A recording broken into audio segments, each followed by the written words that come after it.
Hello, আমরা সব বেরিয়ে পড়েছি এই মুহূর্তে ফুচকা খেতে। এই দেখো আমাদের সাথে সবাই, এরা সব আছে। কিছু বলবেন তো বলে ফেলো। আমরা এখন যাচ্ছি সুভাষগ্রাম কাটাখালে ছোড়া ফুচকা খেতে। হ্যালো গাইস, আমরা এখন যাচ্ছি কাটাখালে কাকার ছোড়া ফুচকা খেতে। এই অন্ধকারের ভেতরে যদি কাকার ছোড়া ফুচকা তোমরা খেতে যাও, অনেক রকম ফ্যাসিলিটি পাবেন। এই রোডে যেতে যেতে অনেক ঝোপঝাড় আছে, সেটা আপনারা দেখতে পাচ্ছেন।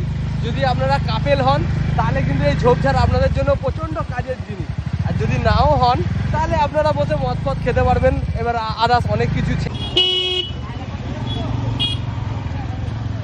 গাইস, আমরা চলে এসেছি কাকার কাছে এই মুহূর্তে ফুচকা খেতে। কাকার কাছে ভিড় তো তোমরা সবাই দেখতে পাচ্ছ। কাকার কাছে প্রচণ্ড পরিমাণে ভিড় আছে। কাকা এখন খুব টক দিচ্ছে সবাইকে, দেখো এখন প্রচণ্ড পরিমাণে ভিড় আছে। আমাদের সাথে এরাও আছে। চাষবাস নেই তো,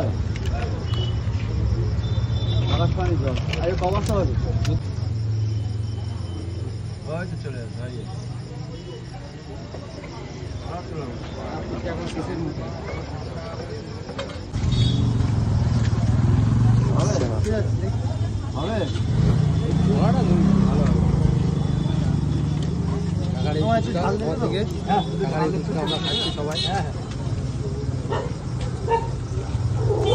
কেমন লাগছে? হেভি খেতে।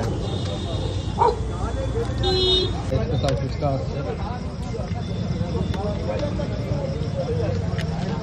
আমরা কাটাখালে ফুচকা খেতে এসেছি, কিন্তু এখানে ফুচকা যদি তোমরাও খেতে আসতে পারো, কিন্তু এখানে কিন্তু অনেক কিছু ফ্যাসিলিটি পাবে, অনেক সুবিধা আছে। দেখতে পাচ্ছেন এখানে চারিদিকে শুধু মাঠ, শুধু চারিদিকে আপনাদের কাপেলদের জন্য খুব সুন্দর জায়গা। চারিদিকে ফাঁকা জমি, অন্ধকার আছে, অন্ধকার জায়গা। আমরা বেরিয়ে পড়েছি। আমাদের শুধু একটাই, আমাদের সাথে কোনো কাপেল নেই বলে আমরা কষ্টে দুঃখের সাথে ফের ফিরে যাচ্ছি বাড়ির থেকে।